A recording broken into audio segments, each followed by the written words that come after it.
Pendidikan Pancasila dan Kewarganegaraan. Perkenalkan, nama saya Miftahul Jana Almesya dari kelas 8A. Perkenalkan, nama saya Fiora Nabi dari kelas 8A. Daftar isi. 1. Pancasila sebagai dasar negara. Pancasila as the basis of the state. 2. Pancasila sebagai pandangan hidup bangsa. Pancasila as the nation way of life. 3. Indonesia sebagai negara kesatuan. Indonesia as a unitary country. Indonesia sebagai negara republik. Indonesia is our republic. Lembaga penyelenggaraan negara. Sistem pemerintahan, government. Pancasila sebagai dasar negara. Pancasila merupakan fondasi bagi tegaknya bangsa Indonesia. Semakin kokoh pengamalan Pancasila dalam bernegara, maka semakin kokoh pula bangunannya negara Indonesia. Indonesia negara besar dengan puluhan provinsi, belasan ribu pulau, dan ratusan juta jiwa penduduknya dengan keragamannya. Maka perlu landasan atau fondasi kokoh untuk dapat tetap menopang tegak berdirinya negara Indonesia. Landasan tersebut merupakan nilai-nilai yang mendasari negara Indonesia. Nilai-nilai itu pula yang menjadi dasar penyelenggaraan negara, dan Pancasila merupakan nilai-nilai dasar dalam menyelenggarakan negara Indonesia. Pancasila sebagai pandangan hidup bangsa.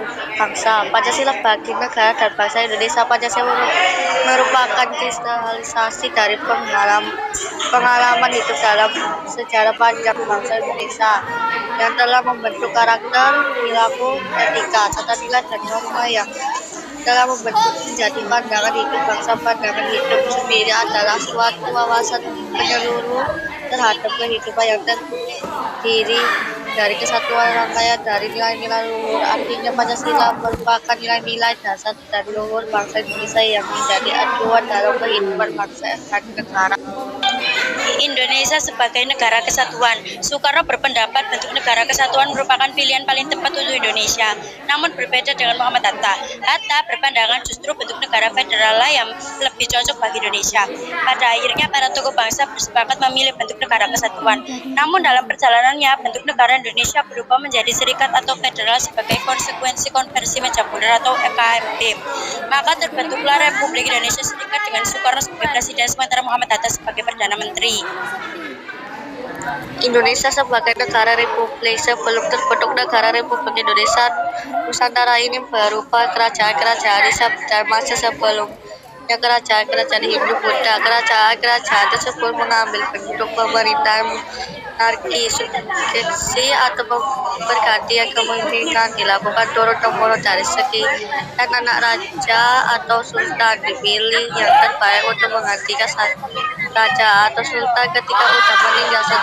Setelah Indonesia merdeka, para pendiri bangsa bermusyawarah untuk menentukan bentuk pemerintahan negara Indonesia. Setelah disepakati bentuk negara kesatuan, lalu disepakati pula bentuk pemerintahan adalah republik. Artinya suksesi kepemimpinan tidak berdasarkan turun-temurun melainkan melalui pemilihan.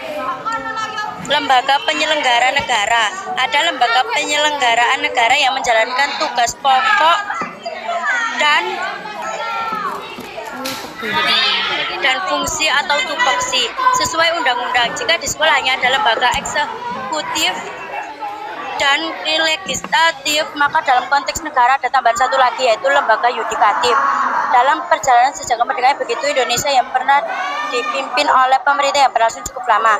Pertama masa Orde Lama, yang kedua masa Orde Baru. Pada dua masa pemerintahan ini kekuasaan eksekutif sangat besar dan luas.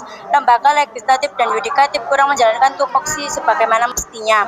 Keduanya terlemahkan oleh kekuasaan eksekutif dan kehilangan independensinya. Akibatnya pemerintahan menjadi tidak sehat. Kekuasaan eksekutif menjadi sangat kuat karena tidak ada fungsi check and balances atau mengawasi, mengimbangi. Sistem pemerintahan. Satu presiden berfungsi sebagai kepala negara sekaligus kepala pemerintahan. 2. Presiden dibantu oleh sejumlah menteri yang diangkat oleh presiden. 3. Para menteri bertanggung jawab kepada presiden, tetapi presiden bertanggung jawab kepada parlemen. 2. Parlemen. 1. Presiden atau raja atau ratu.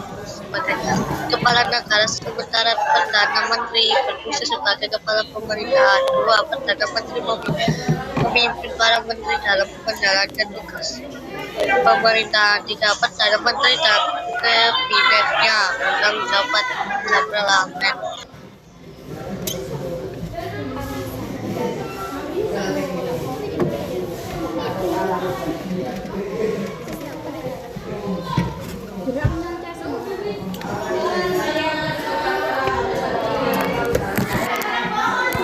Editin bil, bisa rekam.